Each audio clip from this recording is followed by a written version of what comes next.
దేవునికి మహిమ కలుగును గాక. చిన్న ప్రార్థన చేసుకొని వాక్యం ధ్యానం చేద్దాం.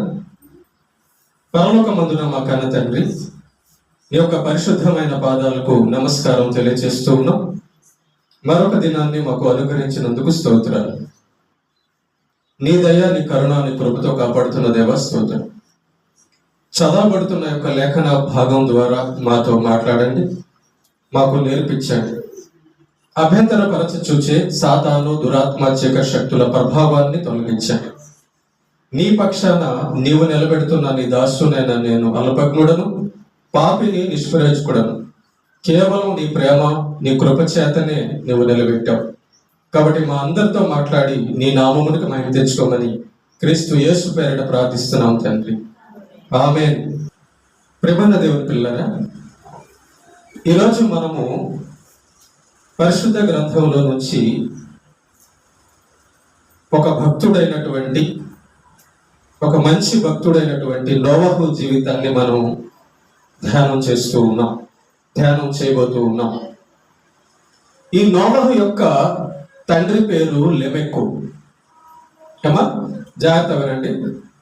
ఈ నోవహు యొక్క నాన్న తండ్రి పేరు లెమెక్కు. ఇది ఆదికాండము 28వ అధ్యాయం 5వ అధ్యాయము 28, 29 వచనాల్లో ఉంటుంది. నోట్స్ చేసుకుంటున్నారా? అందరూ నోట్ చేసుకుంటున్నారా? ఈ యొక్క విషయము, నోవహు యొక్క తండ్రి పేరు లెమెక్కు. ఆయన ఇతనికి పుట్టాడని చెప్పని ఆదికాండము 5వ అధ్యాయము 28, 29 వచనాల్లో ఉంటుంది. రైట్. అయితే దేవుడు చూచినప్పుడు, దేవుడి దృష్టిలో నోవహు నీతిపరుడుగాను, నిందారహితుడుగాను, ఆయన మాట ప్రకారం నడిచేవాడుగాను నోవహు కనబడతాడు మనకు బైబిల్లో. ఈ విషయము ఆదికాండము 7వ అధ్యాయం 1వ వచనము, 6వ అధ్యాయము 9వ వచనములో ఉంటుంది. నోవహు దేవుడు చెప్పినట్టుగా నీతిగా బతికేవాడు. ఈ భూమి మీద చూసినప్పుడు మనుషులందరూ కూడా ఎంతో భయంకరమైన పాపంలో ఉన్నారు, కానీ పాపంలో జీవిస్తున్నారు. కానీ నోవహు ఒక్కడే నీతిమంతుడుగా, నిందారహితుడుగా, ఆయన మాట ప్రకారం నడిచేవాడుగా బతుకుతూ ఉన్నాడు. అయితే నోవహుకి తండ్రి బుద్ధి రాలేదు. తండ్రి దేవుడి గురించి ఎరిగిన వాడే గాని అంత భయభక్తులు కలిగిన వాడుగా లేడు తండ్రి లెమెక్కు, నోవహు యొక్క తండ్రి లెమెక్కు. ఈ యొక్క నోవహు యొక్క తండ్రికి 2 భార్యలు.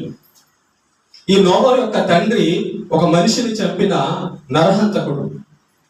కనుక ఈ యొక్క నోవహు తండ్రిని చూసి, మా నాన్న ఇలా ఉన్నాడు కదా, నేను కూడా ఇలా ఉండాలని చెప్పి అనుకోలేదు. తండ్రి బుద్ధులు రాలేదు.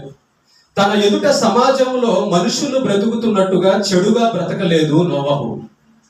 నోవహు తన ఎదుట ఉన్న మనుషులను చూసి వాళ్ళలాగా నేను కూడా బతకాలి అని చెప్పి అనుకోలేదు. నోవహు తరంలో నోవహు ప్రత్యేకమైన వాడు. నోవహు తరంలో నోవహు ప్రత్యేకంగా జీవించాడు. భూమి మీద ఉన్న మనుషులందరూ ఒక రకంగా జీవిస్తుంటే నోవహు మాత్రం నీతిగా దేవుడు చెప్పినట్లుగా బతుకుతున్నాడు. నోవహు భక్తిని చూసి అతని భార్య అతని మాట విన్నది. జాగ్రత్తగా వినాలి ఈ మాటలన్నీ కూడా. సాతాను మిమ్మల్ని తప్పిస్తాడు ఈ యొక్క సబ్జెక్టు విషయం లోపలికి వెళ్ళలేకుండా. జాగ్రత్త వినండి. నోవహు భక్తిని చూసి నోవహు భార్య అతని మాట విన్నది.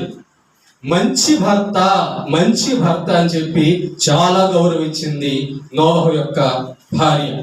అలాగే నోవహును చూసి, తండ్రి అయిన నోవహును చూసి 3 కొడుకులు. నోవహుకి 3 కొడుకులు, షేము, హాము, యాపేతు అనే ఈ 3 కొడుకులు తన తండ్రిని చూసి చాలా గౌరవం, భయభక్తులు కలిగి ఉన్నారు. మా నాన్న చాలా మంచోడు, మా నాన్న చాలా భక్తి కలవాడు అని 3 కొడుకులు తండ్రిని చూసి గౌరవించేవాళ్ళు.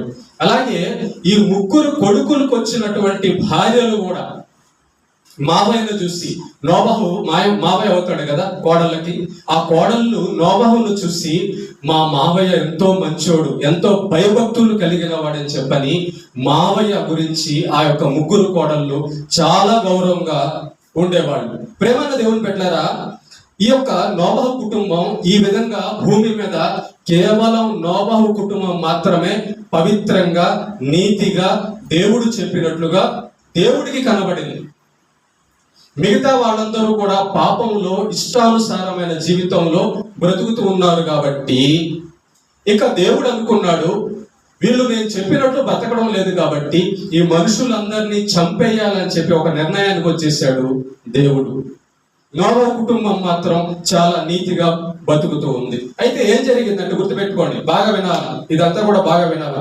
6వ అధ్యాయము, 7వ అధ్యాయము, 8వ అధ్యాయము, 9వ అధ్యాయము, 10వ అధ్యాయం 1వ వచనం వరకు నేను వివరించడానికి ట్రై చేస్తున్నాను. ఇది ఒక భాగంలో పూర్తి కాదు, దేవుని చిత్తం అయితే ఇంకొక భాగాన్ని నేను ఏర్పాటు చేస్తాను దేవుడి యొక్క కృపను బట్టి.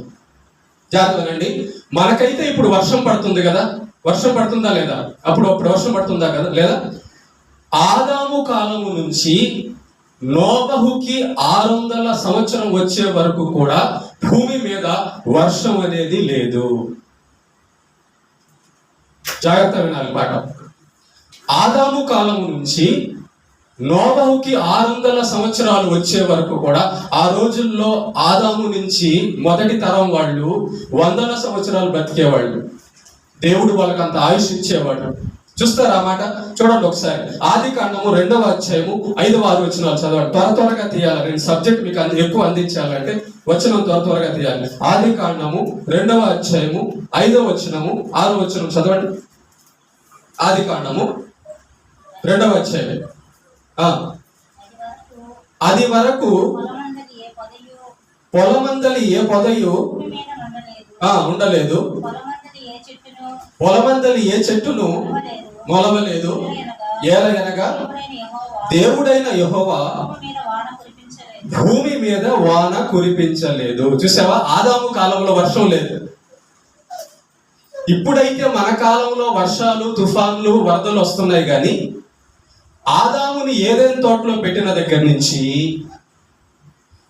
ఈ నోబహుకి 600 సంవత్సరాలు వచ్చే వరకు చాలా తరాలు గడిచాయి. చాలా మంది పుట్టారు. కానీ ఆ కాలంలో అసలు వర్షం అనేది లేదంట భూమి మీద. మరి ఎలాగా వచ్చేది? భూమి నుంచి ఆవిరి పైకి వచ్చి మొక్కల్ని, చెట్లు తడిపేది. ఇలా బైబిల్ని ఇలా పరిశీలించారు, ఒక్కొక్క వచనంగా. భూమి నుంచి కింద నుంచి ఆవిరి వచ్చి మొక్కల్ని, వీటల్ని తడుపుతుంటే ఆ మొక్కలు వచ్చేయి, కాయలు కాసేయి. ఏమా? ఇంకో వచనం కూడా చూడండి ఒకసారి. ఆదికాండము 7:4 చూడండి ఒకసారి. ఆదికాండము 7:4. ఆదికాండము 7వ అధ్యాయం 4వ వచనం. ఎందుకనగా 7 దినములకు 40 పగళ్ళును 40 రాత్రులను భూమి మీద వర్షము కురిపిస్తుంది. అప్పటి వరకు వర్షం లేదు అసలు. ఆదాము కాలము నుంచి నోబహుకి 600 సంవత్సరాలు వచ్చే వరకు భూమి మీద మనుషులకు వర్షం అంటే ఏంటో తెలియదు. రైట్. దేవుడు భూమి మీదకి జలప్రలయం రప్పించి మనుషులందరినీ, జీవరాశులను చంపైపోతున్నానని నోబహుకు చెప్పాడు. నోవతో ఒక మాట అన్నాడు. ఎందుకు నోవతో అన్నాడంటే, నోబహు నీతిమంతుడు, భయభక్తులు కలిగి ఉన్నాడు కాబట్టి దేవుడు మనుషులను చంపేయాలనుకున్న ఆ యొక్క సంఘటన తన భక్తుడైన, నీతిమంతుడైన నోబహుకు చెప్పాడు దేవుడు. ఆదికాండము 6వ అధ్యాయము 17వ వచనంలో, 7వ అధ్యాయం 4వ వచనంలో ఉంటుంది. తర్వాత మీరు చదువుకోండి, తర్వాత పరిశీలించండి. నేను చదవబడినప్పుడు చదవండి విషయాలు. రైట్. నీతిమంతులైన తన భక్తుల ఎడల దేవుడు ఎలాంటి సహాయం చేస్తాడంటే గుర్తుపెట్టుకోండి. నీతిమంతులైన తన భక్తుల ఎడల దేవుడు ఎలాంటి సహాయం చేస్తాడంటే, దేవుడు ఏం చేయబోతున్నాడు అని ముందుగా చెప్పేస్తాడు తన భక్తులకి. ఇదిగో నోబహు, ఇక కొన్ని రోజులకి ఈ భూమి మీద ఉన్న మనుషులందరినీ నేను చంపేయబోతున్నాను, కనుక నువ్వు జాగ్రత్త పడు, నిన్ను నేను తప్పించబోతున్నాను. ఎందుకంటే నీవు నా ఎదుట నిందారహితుడుగా, నీతిమంతుడుగా, భక్తిపరుడుగా, మంచివాడుగా, నమ్మకస్తుడుగా ఉన్నావు కనుక నిన్ను కాపాడుకోవాల్సిన బాధ్యత నాకుంది కనుక ఈ సమాచారము నీకు అందిస్తున్నానన్నాడు దేవుడు. ప్రేమైన దేవుని బిడ్డలారా, ఇక్కడ ఓడలో ఉండే నోవహు కుటుంబానికి మరియు జీవ జంతువులన్నిటికీ కావలసిన ఆహారం ఇచ్చే వరకు కూడా దేవుడు ఓపిక పట్టాడు. జాగ్రత్తగా దేవుడు ఎలాంటి కార్యాలు నోవహు విషయంలో చేశాడంటే చెప్తానండి. దేవుడు నోవహుకు చెప్పాడు, ఓడ తయారు చేసుకోమన్నాడు. నోవహు, భూమి మీదకి జలప్రలయం రాబోతుంది కాబట్టి ఓడ తయారు చేసుకో అన్నాడు. మరి ఈ ఓడ తయారు చేయడానికి నోవహుకి ఎంతకాలం పడుతుంది? అంతకాలం నోవహు ఓడ తయారు చేసే వరకు, నోవహు ఓడ పూర్తి చేసే వరకు దేవుడు ఓపిక పట్టి ఉన్నాడు. తన భక్తుల విషయంలో దేవుడు చాలా గొప్పగా ప్రవర్తిస్తాడండి. లోతు విషయంలో కూడా మనం గమనిస్తే సొదొమ గొమొర్రా పట్టణాలు దాటే వరకు, పారిపోయే వరకు లోతు విషయంలో దేవుడు కాపాడాడు. అలాగే నోవహు విషయంలో కూడా నోవహు ఓడ మొత్తం తయారు చేసే వరకు కూడా, పూర్తయ్యే వరకు కూడా దేవుడు ఓపిక పడుతూ చూశాడు ఈ యొక్క జనాలందరినీ. గుర్తుపెట్టుకోండి, యేసు ప్రభు యొక్క రెండవ రాకడ కూడా త్వరలో రాబోతుంది. అప్పటి వరకు ఈ దుర్మార్గుల, ఈ పాపుల యొక్క కార్యాలన్నిటిని దేవుడు సైలెంట్ గా ఓర్చుకుంటూ ఉంటాడు. ఒకరోజు సడన్ గా వచ్చేస్తుంది రెండవ రాకడ. నోవహు ఓడ కట్టే వరకు కూడా దేవుడు ఓపికతో ఉన్నాడు. ఇక్కడ ఇంకో విషయం గమనిస్తే, మరి ఓడలో నోవహు మాత్రమే కాకుండా నోవహు భార్య, నోవహు ముగ్గురు కొడుకులు, నోవహు ముగ్గురు కోడళ్ళు ఉండాలి. ఎన్ని రోజులు ఉండాలి? ఆ ఉండే అన్ని రోజుల వరకు వాళ్ళకు తినడానికి తిండి కావాలి కదా, కావాలి. మరి ఓడలోకి నోవహు మాత్రమేనా? జీవ జంతువులు కూడా ఓడలోకి ప్రవేశించాయి. వాటికి కూడా కావలసిన ఆహారము సంపాదించుకోవాలి. జాగ్రత్తగా నోవహు యొక్క కుటుంబానికి, ఆ ఓడలోకి వెళ్ళినటువంటి జీవ జంతువులన్నిటికీ కావలసిన ఆహారం పండే వరకు, సమకూడే వరకు కూడా దేవుడు ఓపిక పట్టుకొని ఉన్నాడు. వాళ్ళని చంపకుండా ఈ ఒక్క కుటుంబాన్ని కాపాడడం కోసం వాళ్ళందరూ చేస్తున్న, భూమి మీద పాపులు చేస్తున్న కార్యాలన్నిటినీ ఓర్చుకొని చూస్తున్నాడంట. ఇక నోవహుకి లెక్క చెప్పాడు. నోవహు, నువ్వు ఓడ తయారు చేయాలి. నిన్ను, నీ భార్యను, నీ ముగ్గురు కొడుకులను, నీ ముగ్గురు కోడలను కాపాడుకోవడానికి ఒక ఓడ తయారు చేయాలి. అలాగే కొన్ని జీవ జంతువులన్నింటిని కూడా కాపాడుకోవడానికి నువ్వు ఒక ఓడ తయారు చేయాలని చెప్పి దేవుడు నోవహుతో చెప్పాడు. ఆదికాండము 7వ అధ్యాయము 7 నుంచి 8 వచనాల్లో ఆ మాట ఉంటది. అయితే గమనించండి, ఈ యొక్క ఓడ చితిసారక మానుతో చేశాడు. దేవుడు అన్నాడు, నోవహు, నువ్వు ఈ ఓడని ఏ చెక్కతో, ఎలాంటి చెక్కతో చేయాలంటే చితిసారకపు మాను. చితిసారకము మాను అంటే ఈ యొక్క చెక్క ఈ నీళ్ళల్లో ఎన్ని రోజులు ఉన్నా కూడా తడవదు. ఈ చెక్క నీళ్ళల్లో ఎన్ని రోజులు ఉన్నా కూడా తడవదు. అలాంటి చెక్కతో ఓడ తయారు చేసుకో అన్నాడు. అంటే మరి ఎన్ని రోజులు నీళ్ళల్లో ఆ ఓడ ఉండాలో కదా, ఉంది. ఆ లెక్క అంతా ఉంది, మనం చూస్తాం దాన్ని. కాబట్టి నీళ్ళల్లో ఉన్నా కూడా నానకుండా, తడవకుండా ఉండేటటువంటి ఒక చెక్కతో పడవ తయారు చేసుకోమన్నాడు నోవహుని. ఎక్కడ ఉంటది ఆ మాట? ఆదికాండము 6వ అధ్యాయము 14వ వచనంలో ఉంటది. తర్వాత నోవహుతో అన్నాడు, లెక్క ఈ యొక్క ఓడ ఎంత పొడవు ఉండాలి అంటే 300 మూరల పొడవు అంట. 300 మూరలు. మనం చూస్తున్నటువంటి మన చెయ్యి మూర కాదు.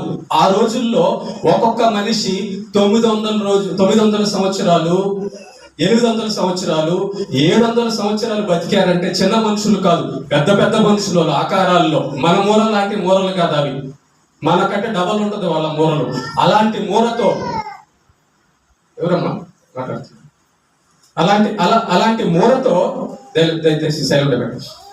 అలాంటి మూరతో 300 మూరలంట.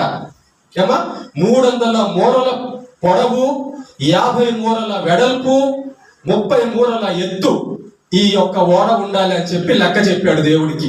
ఆదికాండము 6వ అధ్యాయము 15వ వచనంలో ఈ మాట ఉంటది. అలాగే ఆ ఓడ ఎలా ఉండాలంటే అరలరలుగా ఉండాలట. ఓడ లోపల దేనికది ప్రత్యేకంగా ఉండాలి. ఎందుకు అరలరలుగా ఉండాలి? మన ఇంట్లో కబోర్డ్లు ఉంటాయా? ఏమా కబోర్డ్లు ఉంటాయా? ఎందుకని? సామాన్లు పెట్టుకోవడానికి. చూడండి, కిచెన్ లో ఒక కబోర్డ్ ఉంటుంది, బెడ్రూమ్ లో ఒక కబోర్డ్ ఉంటుంది, అంతే కదా? బెడ్రూమ్ లో ఉన్న కబోర్డులో పప్పు ఉప్పు పెడతామా? పెట్టము. కిచెన్ లో ఉన్న కబోర్డ్ లో బట్టలు పెడతామా? పెట్టం. ఏ అరక ఆర సపరేట్ అన్నమాట. అలాగే దేవుడు ఏం చేశాడంటే నోవహుతో చెప్పాడు, నోవహు నువ్వు చేసే ఓడ లోపల అరలు ఉండాలి. అరలు అంటే భాగాలు అన్నమాట. మన కబోర్డ్ ఎట్లా ఉంటే అట్టగా. ఎందుకు అంటే ప్రేమ దేవుడు పెట్టారా, అరలుగా ఆ అరల్లోకి భూమి మీద ఉన్న జీవ జంత పక్షువులన్నీ కూడా వెళ్ళాలి. ఒక్కొక్క అరలో, ఒక అరలో పిచ్చుక, ఒక అరలో చిలకలు, ఒక అరలో గోరింకలు, ఒక అరలో హంస, ఒక అరలో కొంగలు, అలా అన్నమాట. ఒక్కొక్క అరలో, ఒక అరలో పులి, ఒక అరలో సింహం, ఒక అరలో పాములు, ఒక అరలో పావురాళ్ళు, ఇలా ఆ ఓడలో అరలరలుగా తయారు చేయమని చెప్పి దేవుడు నోవహుకు చెప్పాడు. అలాగే ఆ ఓడలో ప్రేమ దేవుడు పెట్టారా, ఆ ఓడ 3 అంతస్తులు గలదానిగా చేయమన్నాడు. దేంట్లో ఎక్కడ ఉంది అది? 6వ అధ్యాయం 16వ వచనంలో ఉంటది. 6వ అధ్యాయం 16వ వచనంలో ఉంటది. ఆ ఓడని 3 అంతస్తులుగా, ఓడ లోపలే. ఇప్పుడు చూడండి, మన బిల్డింగులు డబల్ అంతస్తులు, 2 అంతస్తులు, 3 అంతస్తులు, 4 అంతస్తులు, 6 అంతస్తులు ఉన్నాయి కదా. అలాగే దేవుడు ఏం చెప్పాడంటే, నోవహు ఈ ఓడ లోపల నువ్వు 3 అంతస్తులుగా ఓడను తయారు చేయాలని చెప్పి చెప్పాడు. అలాగే మరి పైనుంచి, ఓడ పైనుంచి ఒక మూర వదిలి ఆ మూర కింద కిటికీ చేయాలి, ఆ కిటికీ లోపలే తలుపు చేయాలి అన్నాడు. అంటే టోటల్ గా ఓడ యొక్క పై భాగాన తలుపు ఉంటది, కింద కాదు. కింద ఎందుకు పెట్టలేదంటే నీళ్లు ఉంటాయి కదా, ఓడ దిగంగానే నీళ్లు తగులుతాయి. కింద తలుపు పెట్టామనుకో ఆ తలుపులోంచి నీళ్ళు వచ్చేస్తాయి అని చెప్పి దేవుడు ఏం చెప్పాడంటే తలుపు పైన ఉండాలి. ఓడ నుంచి ఒక మూర కింద కిటికీ, ఆ కిటికీ పక్కనే తలుపు ఉండాలని చెప్పి దేవుడు లెక్క చెప్పాడు. అయితే ప్రేమ దేవుడు బిడ్డలారా, పక్షులు, జంతువులు మనుషులను చూసి భయపడి వెళ్ళిపోతాయి. కానీ దేవుడు ఆజ్ఞాపించగా పక్షులు, జంతువులు నోవహు వద్దకే చేరే. చూడండి, మనల్ని చూసి ఒక పక్షి రాదు, భయపడి వెళ్ళిపోద్ది. మనల్ని చూసి ఒక జంతువు దగ్గరికి రాదు, భయపడి వెళ్ళిపోద్ది. కానీ దేవుడు ఆజ్ఞాపించినప్పుడు ఏం జరిగిందో చూడండి. ఆదికాండము 7వ అధ్యాయము 8-9 వచనాలు చదవండి. ఆదికాండము 7వ అధ్యాయము 8-9 వచనాలు త్వరగా చదవాలి. దేవుడు నోవహును ఆజ్ఞాపించిన ప్రకారము పవిత్ర జంతువుల్లోను, అపవిత్ర జంతువుల్లోను, పక్షులలోను, నేలను ప్రాగు వాటన్నిటిలోను మగది, ఆడుది జతలుగా ఓడలో ఉన్న నోవ వద్దకు చేరాయి. దేవుడు మనల్ని పిలుస్తున్న పక్కన చర్చి అయినా మనము రాము. చర్చి పక్కనే ఉన్న దేవుడి మాట మనము వినము. కానీ ఒక పురుగు వింది, ఒక పక్షి వింది, ఒక కొంగ వింది, ఒక పులి విన్నది, ఒక సింహం విన్నది, ఒక కుక్క విన్నది, ఒక నక్క విన్నది, ఒక ఏనుగు విన్నది దేవుడి మాట. ఇదిగో మీరందరూ కూడా జతలుగా ఆడామగ కలిసి నోవహు ఓడ దగ్గరికి వెళ్ళమని దేవుడు జంతువులతో, పక్షులతో చెప్పగానే ప్రతి జత నోవహు వద్దకు వెళ్ళిపోయింది. ఇక్కడ నీ భర్త, నీ భార్య ఇద్దరు కలిసి చర్చికి వస్తున్నారా? జత దేవుడి మాట విన్నది. పక్కనే ఉన్న చర్చికి వస్తున్నావా? దేవుడి మాట వినడానికి దేవుడు చెప్పంగానే రండి నా బిడ్డలారా అని పిలవంగానే వస్తున్నావా? ఒక జంతువుకున్న జ్ఞానం మనిషికి లేకుండా పోయింది కాబట్టి దేవుడు భూమిని నాశనం చేయాలనుకున్నాడు. జంతువులు పిలిస్తే జంతువులు వస్తున్నాయి, పక్షిని పిలిస్తే పక్షులు వస్తున్నాయి దేవుడు మాట. కానీ మానవుడు ఎంత గర్వం, ఎంత ఎంత ఎంత ఇదైపోయిందో చూడండి ఒకసారి. మానవుడికి దేవుడు అంటే లెక్క లేదు, భయం లేదు. కానీ జంతువులకి దేవుడు అంటే భయం లెక్క ఉంది. కనుక ఆనాడు జతలుగా ఓడ దగ్గరికే వెళ్ళిపోయాయట జంతువులన్నీ. రైట్. ఇంకా ఒక విచిత్రమైన విషయం చెప్తానండి జాతరని. ఇప్పుడు మనం తింటున్నామే మేకలు, కోళ్ళు, చేపలు, ఇవన్నీ కూడా ఇప్పుడు బతికి ఉండడానికి కారణం ఏంటో తెలుసా? నోవహే. ఏమంటే ఇప్పుడున్న జంతువులు బతికి ఉండడానికి నోవహు కారణం ఏంటి అని మీరు అంటారా? అవును. ఆ రోజు నోవహు ఓడ కట్టి ఆ ఓడ లోపలికి ఈ మేకలను, ఈ గొర్రెలను, ఈ కోళ్లను కానీ తీసుకొని వెళ్ళకపోయి ఉంటే ఈ రోజు మనకి మేకలు, కోళ్ళు తినడానికి ఏది కూడా ఉండేది కాదు. చూడండి ఒకసారి ఆ వచనం, 6వ అధ్యాయం 20 వచనం. ఆదికాండం 6వ అధ్యాయం 20 వచనం చదవండి. నీవు వాటిని బ్రతికించి ఉంచుకున్నట్లు వాటి జాతుల ప్రకారం వాటి జాతుల ప్రకారము పిల్లలోను ఆ వాటి జాతుల ప్రకారము వాటి జాతుల ప్రకారము జంతువులలోను జంతువులలోను వాటి జాతుల ప్రకారము ఆ నేలను ప్రాకు వాటన్నిటిలోను ప్రతి జాతిలో రెండేసి చొప్పున నీ యొద్దకు అవి వచ్చును. చూసావా, ఈ రోజు కోళ్ళు, కుక్కలు, మేకలు, పశువులు అన్ని బతుకున్నాయంటే కారణం ఏంటో తెలుసా? ఆ రోజు నోవహు ఓడలో పెట్టి కాపాడాడు కాబట్టి. మనమేమో గుడ్లు తినేస్తున్నాం, మేకలు తినేస్తున్నాం, చేపలు తినేస్తున్నాం, అన్ని తినేస్తున్నాం. ఏం చేసి? దేవుడి మాట లెక్క చేయకుండా. కానీ ఈ రోజు ఈ జీవ జంతువులన్నీ బతికుండడానికి కారణము నోవహు. నోవహు ఓడ చేసి ఆ ఓడ లోపల వీటన్నిటిని పెట్టినందువలన ఈరోజు ఆ యొక్క జీవ జంతువులు, పక్షులన్నీ కూడా ఉన్నాయి. ప్రేమైన దేవుని బిడ్డలారా, దేవుడు నోవహుతో ఏ విషయాలు చెప్పాడో వాటిల్లో ఒక్కటి కూడా నిర్లక్ష్యం చేయకుండా చేశాడు. ఇది నోవహు నీతి. దేవుడితో నడవడం అంటే నీతి అంటే ఏంటో తెలుసా? దేవుడితో నడవడం అంటే ఏంటో తెలుసా? దేవుని భయభక్తులు కలిగి పూజించడం ఏంటో తెలుసా? ఆయన ఏం చెప్పాడో అది చేయడమే భక్తి అంటే. ఆయన ఏం చెప్పాడో అది చేయడమే నీతి అంటే. చూడండి, ఆదికాండము 7వ అధ్యాయం 5వ వచనం చదవండి. ఆదికాండము 7వ అధ్యాయం 5వ వచనం. యెహోవా ఆజ్ఞాపించిన ప్రకారము నోవహు యావత్తు అంటే ఏమా కొన్ని ఆదివారాలు మిస్ చేశా, కొన్నిసార్లు ప్రార్థన మానేశా, కొన్నిసార్లు ఇష్టానుసారంగా బ్రతికా కాదు. దేవుడు ఆజ్ఞాపించిన ప్రకారము యావత్తు చేశాడు అంటే ఒక్క మాట కూడా దేవుడి మాటని నోవహు తప్పలేదు. అందుకే యెహోవా దేవుడు నోవహుని నీతిమంతుడు, యథార్థవంతుడు, నిందారహితుడు అన్నాడు. మనం ఎన్నిసార్లు దేవుడి ఆజ్ఞను తప్పేస్తున్నామో, మనం ఎన్నిసార్లు దేవుడి మాట వినకుండా పక్కన పెట్టేస్తున్నామో. మన జీవితంలో ఇచ్చిన కోళ్ళు, మేకలు, చేపలు అన్ని దేవుడివే. తింటున్నాము, తాగుతున్నాము, కానీ దేవుడి మాట పక్కన పెడుతున్నాం. దేవుడిచ్చింది బాగా కడుపు నిండా తింటున్నాం, రుచిని కలయిక కోసుకొని తింటున్నాం, కానీ దేవుణ్ణి పక్కన పెట్టేస్తున్నాం. ఈ ఆదివారం వస్తే మళ్ళా 2-3 నెలల వరకు మనం రాము. ఈ రోజు ప్రార్థన చేస్తే మళ్ళా ఎప్పుడు ప్రార్థన చేస్తాము? కష్టం వస్తే ప్రార్థన చేస్తాం. ఆరోగ్యం బాగుంటే మనం ప్రార్థనకి రాము. అది మన బతుకు అది. మన బతుకులో దేవుణ్ణి మహిమపరచడం, దేవుణ్ణి ఘనపరచడం, దేవుడికి భయపడడం ఉందా? లేదు. కుక్కలకు ఉంది, మేకలకు ఉంది, గొర్రెలకు ఉంది దేవుడికి భయపడడం. మనిషికి లేదు, కానీ నోవహుకు ఉంది. కనుక నోవహు జీవితం మన ముందు పెట్టాడు దేవుడు. తరతరాలు చదువుకోండి నోవహు జీవితాన్ని, ఎలాగ నా యందు భయభక్తులు కలిగి బతికాడు అని.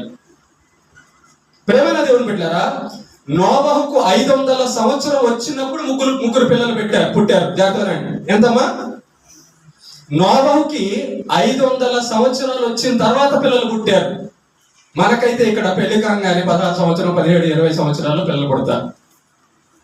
ఆ కాలంలో దేవుడు మనుషులను వందల సంవత్సరాలు బతికించేవాడు.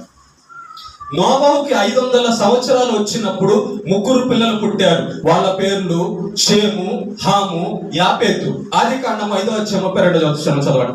ఆదికాండము 5వ అధ్యాయము 32వ వచనం. 500 ఏళ్ళు గలవాడై షేమును, హామును, యాపేతును ఎన్ని సంవత్సరాల తర్వాత కన్నాడంటమా? 500 సంవత్సరాల తర్వాత. మీరు ఎవరైనా 70 సంవత్సరాల తర్వాత కంటారా? ఏమా 70 సంవత్సరాల తర్వాత ఎవరన్నా కంటారా? కనలేదు. నోవహు అంట 500 సంవత్సరాల తర్వాత కన్నాడంట 3 పిల్లలు. ఎంత బలము దేవుడి యొక్క కృప, ఎంత ఆయుష్ ఉందో చూడండి ఒకసారి. ఈరోజు మనకు ఆయుష్ లేకపోవడానికి కారణము నోవహు జీవితం మన దగ్గర లేదు. ఈరోజు మనకు ఆ బలము, ఆ ఆరోగ్యం లేకపోవడానికి కారణము నోవహు జీవితం మన దగ్గర లేదు. మంది దేవుడి మాట వినని జీవితం, దేవుడు ఆశీర్వాదం లేక ఎండిపోయిన జీవితం. నోవహుది చిగురిస్తున్నది జీవితం, పచ్చని జీవితం, నీతి కలిగిన జీవితం. ఓకే, 500 సంవత్సరాల తర్వాత నోవహుకి పిల్లలు పుట్టారట, 3 పిల్లలు. ఎంతమంది అమ్మా? 3 పిల్లలు. నోవహు 600 సంవత్సరం వచ్చినప్పుడు భూమి మీదకి జలప్రలయం వచ్చింది. జాగ్రత్త వినాల పాఠం. దేవుడు చెప్పాడు కదా నోవహుతో, నోవహు నేను ఈ భూమిని నాశనం చేయబోతున్నాను, కనుక నీ కోసం ఓడ కట్టుకో అని చెప్పి దేవుడు నోవహుతో ముందుగా చెప్పాడు. అయితే దేవుడు చెప్పినటువంటి ఆ యొక్క జల ప్రళయము, ఆ యొక్క వర్షం ఎప్పుడు స్టార్ట్ అయిందో తెలుసా? జాగ్రత్తగా.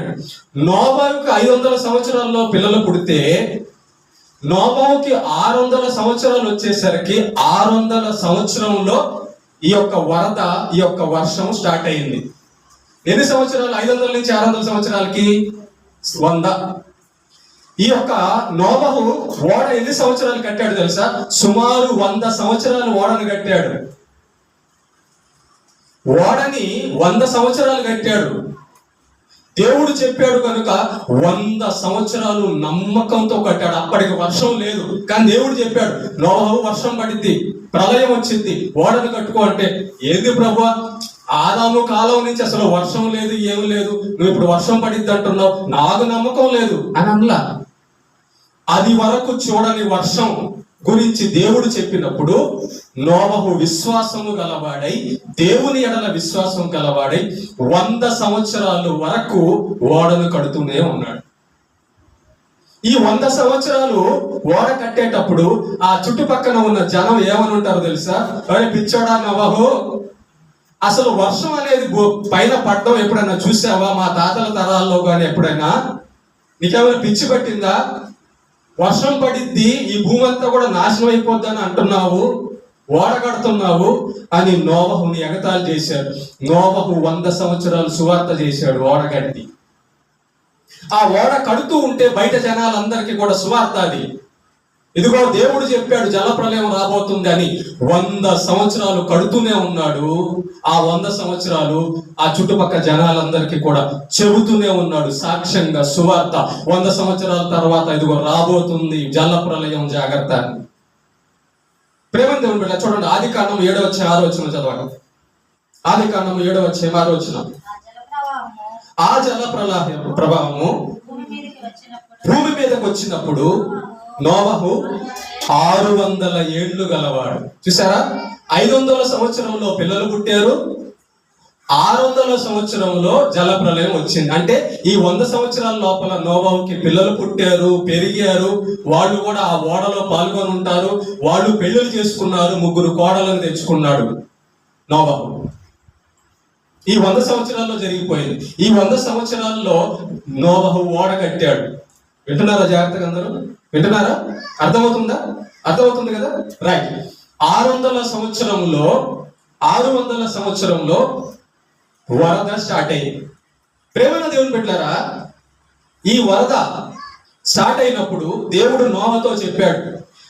దేవుడు నోవహుతో నీ భార్య, నీ 3 కొడుకులు, 3 కోడళ్ళు మరియు పక్షులు, జీవ జంతువులు జతలు ఓడ లోపలికి వెళ్ళిపోయి పోండి అన్నాడు. వారు ఓడలోనికి వెళ్ళగానే దేవుడు ఆ ఓడ తలుపు వేసేసాడు, ఇంకెవరు లోపలికి రాకుండా. చూడండి, ఆదికాండం 7వ అధ్యాయం 16వ వచనం చదవండి. ఆదికాండం 7వ అధ్యాయం 16వ వచనం. ప్రవేశించినవన్నీ దేవుడు అతను ఆజ్ఞాపించిన ప్రకారము సమస్త శరీరులలో మగదియు ఆడదియు ప్రవేశించను. అప్పుడు యెహోవా ఓడలో అతన్ని నోవహుకు తలుపేయడం రాదా? ఏమా ఓడ కట్టాడా లేదా? నోవహు కట్టాడా లేదా? కట్టాడు. ఓడ కట్టి కిటికీలు చేసి, అరలు చేసి, తలుపులు చేసిన నోవహుకి తలుపు వేయడం చేత కాలేదా? దేవుడు మూసి వేసాను అని రాయబడి ఉంది. ఎందుకో తెలుసా? నోవహు ఇంకో మాట కూడా ఇక్కడ చెప్తాను. ఓడ పొడుగు ఎంత అమ్మా? ఓడ పొడుగు ఎంత? 300 మూరలు. ఏమ్మా 300 మూరలైనా ఈ ప్రపంచంలో ఉన్న జనాభా అంతా దాంట్లో పట్టొద్దు, అంత చిన్న ఓడ తయారు చేయమన్నాడు. పెద్దదే అది, జీవ జంతువులన్నీ కూడా పట్టాయంటే పెద్ద ఓడే. కానీ ఈ ప్రపంచంలో ఉన్న జనాభా, అప్పుడు జనాభా అంతా దాంట్లో పట్టాలి కదా. ఈ ప్రపంచంలో ఉన్న జనాభా ఎవరు దేవుడు పిలిస్తే రారని ఆయనకి తెలిసిపోయింది. నేను పిలిస్తే వాళ్ళు రారు, నాకు వాళ్ళు భయపడరు, వాళ్ళ పాపాలు వాళ్ళు మానరు. కనుక నోవహు, నీకు, నీ భార్యకు, నీ 3 పిల్లలకు, నీ 3 కోడళ్లకు పట్టే ఓడ చెయ్యి. వాళ్ళు రారయ్యా, వాళ్ళు రారు, కనుక అంత చాలు అన్నాడు. ప్రేమైన దేవుని బిడ్డలారా, దేవుడే తలుపు వేసేసాడు. ఎందుకో తెలుసా? ఒకవేళ నోవహు యొక్క బంధువులు ఎవరైనా ఉంటారేమో, అయ్యా తలుపు కొట్టినప్పుడు తీస్తాడేమో నోవహు అని చెప్పి, నోవహు కాదు, దేవుడే మూసేసాడు వాడు. ఇక్కడి నుంచి ఉంటా చూడండి ఒకసారి. దేవుడు ఓడను మూసేశాడు అంటే ఇక బయట నుంచి ఒక పెట్ట గాని, ఒక జంతువు గాని, ఒక మనిషి గాని ఎవడు కూడా ఆ ఓడలోకి ప్రవేశించడానికి వీలు లేదు. యేసు రాకడ వచ్చిందంటే తర్వాత ఒక్కడు కూడా పరలోకానికి మారడానికి లేదు. యేసు రాకడ లోపలే మారాలి, లోపలికి రావాలి రక్షణ ఓడలోకి. తలుపులు మూసేసాడట. ఓకేనా? మూసేసిన తర్వాత అంత పెద్ద ఓడను ప్రవాహ జలములు భూమి మీద నుంచి పైకి లేపి నీళ్లపై నడిచేలా చేశాయి. చూడండి 7వ అధ్యాయం 17-18 వచ్చిన, 7వ అధ్యాయం 17-18 వచ్చిన చదవండి. ఆ జల ప్రవాహము 40 దినములు భూమి మీద ఉండగా జలములు విస్తరించి ఓడను తేల చేసినందున అది భూమి మీద పై నుండి పైకి లేచెను. జలములు భూమి మీద ప్రచండముగా ప్రబలి మిక్కలు విస్తరించినప్పుడు ఓడ నీళ్ల మీద నడిచెను. 300 మూరల ఓడ అంటే చిన్న ఓడ కాదు అది. ఓకేనా? మన మోరే కనీసం 1.5 అడుగు, అవునా? అంతేనా? మన మోరే కనీసం 1.5 అడుగు. అప్పటి కాలంలో పెద్ద పెద్ద మనుషులు 8 అడుగులు 9 అడుగులు మనుషులు ఉంటారు. 600 సంవత్సరాలు 900 సంవత్సరాలు బతికారంటే చిన్నోళ్ళ. ఓకేనా? పెద్ద ఓడలు అనమాట. అయితే ప్రేమ దేవుని బిడ్డలారా, అంత జల ప్రవాహం వచ్చింది. ఆ ఓడని పైకి లేపి నీళ్ళల్లో నడిచేటట్టుగా అంత జల ప్రవాహం వచ్చింది. ఎలాంటి జల ప్రవాహం వచ్చిందో చెప్తానండి. 40 రాత్రులు 40 పగళ్ళు భూమి మీద ఆగకుండా వర్షం కురిసింది.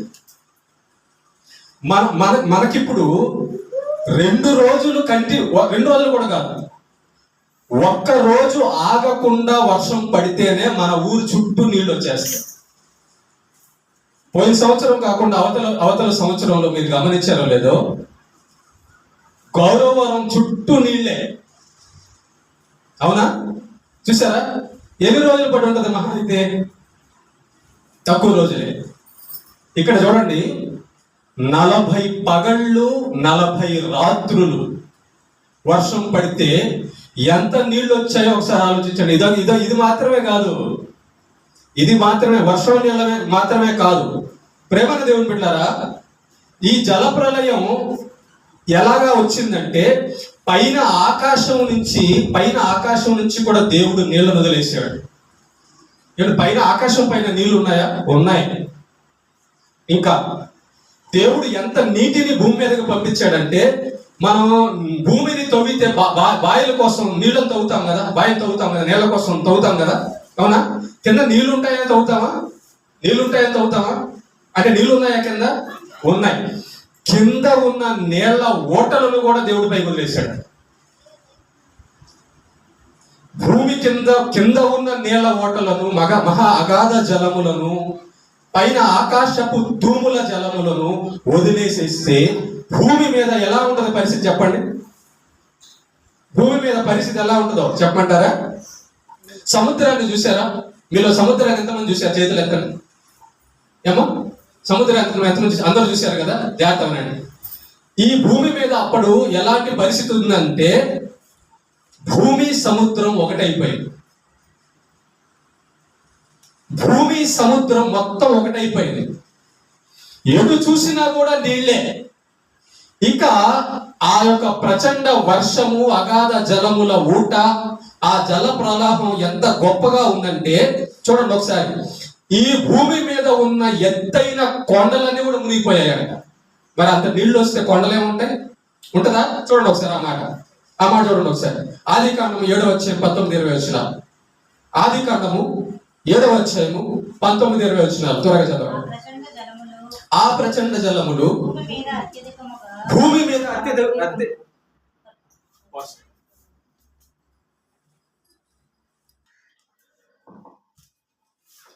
ఆ యొక్క జల ప్రవాహము ఎంతంటే భూమి మీద ఉన్న ఎత్తైన కొండలు మునిగిపోయేంత నీళ్లు భూమి మీదకి వచ్చేసాయి. కొండలు చూశారు కదా మీరు? కొండలు చూసారా? కొండలు చూస్తున్నారు కదా? ఎంత ఉంటాయి ఎత్తు కొండలు? చాలా ఎత్తు ఉంటాయి కదా. అంత కొండలు కూడా మునిగిపోయే నీళ్లు భూమి మీద వచ్చిందంటే ఎలా ఉంటది ఒకసారి ఆలోచించాను. చదువు అన్నమాట, చదవండి. చదవండి 19-20 వచ్చింది. ఆ ప్రచండ జలములు భూమి మీద అత్యధికముగా ప్రబలినందున ఆకాశమంతటి క్రింద ఉన్న గొప్ప పర్వతములన్నీ మునిగిపోయాయంట. చూసారా? ఏమండి, 5-6 అడుగులు మనుషులు, 100 ఎత్తు మీటర్లు ఉన్న కొండలు, అంత ఎత్తున కరెంట్ వచ్చిందా? కాబట్టి ఆ యొక్క జల ప్రవాహము ఎంత వచ్చిందంటే కొండలన్నీ కూడా మునిగిపోయేంత, ఎత్తైన కొండలన్నీ కూడా మునిగిపోయేంత జల ప్రవాహం వచ్చేసిందట భూమి మీదకి. కొండలే మునిగిపోతే ఇక భూమి మీద 5 అడుగులు 6 అడుగుల మనుషుల పరిస్థితి ఏంటి? ప్రేమైన దేవుని బిడ్డారా, ఆగకుండా 40 పగుళ్ళు 40 రాత్రులు వర్షం దేవుడు భూమి మీద కురిపించాడు. ఆదికాండం 7వ అధ్యాయం 12వ వచనం చదవండి. ఆదికాండం 7వ అధ్యాయం 12వ వచనం. 40 పగుళ్ళను 40 రాత్రులను ప్రచండ వర్షము భూమి మీద కురిసెను. చూసారా? 40 పగళ్ళు 40 రాత్రులంట. అంత వర్షం దేవుడు 40 రోజులు ఆగకుండా పడింది వర్షం. అంతే. అగాధ జలముల ఓటలన్నీ పైకి వచ్చేసాయి. ఆకాశ తూములన్నీ వదిలేశాడు. ఇక ఒక్క మనిషి జంతువు కూడా బతకడానికి లేదు అన్నాడు దేవుడు. అంతే. దేవుడు కోపం చూశారు ఎట్లా ఉందో.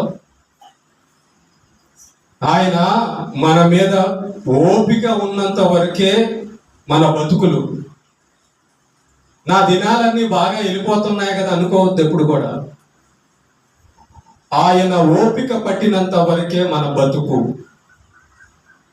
ఆయన తీసేయాలనుకుంటే క్లోజ్ అండి. ప్రేమన దేవుని బిడ్డారా, ఈ యొక్క మహా అగాధ జలములు ఊటలన్నీ విప్పబడ్డాయి. జాగ్రత్తగానండి. 150 రోజులు అనగా 5 నెలలు భూమి మీద జల ప్రవాహం ప్రవహించింది. ఎన్ని రోజులమ్మా? 150 రోజులు. 1 రోజు 2 రోజులు, 1 రోజు వచ్చిన తుఫాన్కే 2 రోజులు వచ్చిన తుఫాన్కే మనం అల్లాడిపోతున్నాం. భూమి మీద అంట 150 రోజులు అంటే 5 నెలలు భూమి మీద నీళ్ల ప్రభావం ప్రవహించిందంట. చూడండి ఒకసారి ఆ మాట. 7వ అధ్యాయం 24వ వచనంలో చూడండి ఒకసారి. 7:24 చదవండి. ఎన్ని దినాలమ్మా? 150 దినముల వరకు నీళ్లు భూమి మీద ప్రచండముగా ప్రబలను. 150 రోజులు అంటే ఎన్ని రోజులు? ఎన్ని నెలలు? నెలకి ఎన్ని రోజులమ్మా? 30 రోజులు. అప్పుడు 150 రోజులు అంటే ఎన్ని నెలలు? 5 నెలలు. 5 3 15, 150 రోజులు. 5 నెలలు భూమి మీద నీళ్లు పారాయి. ఇంకెక్కడ బతికేది మనిషి, జంతువులు?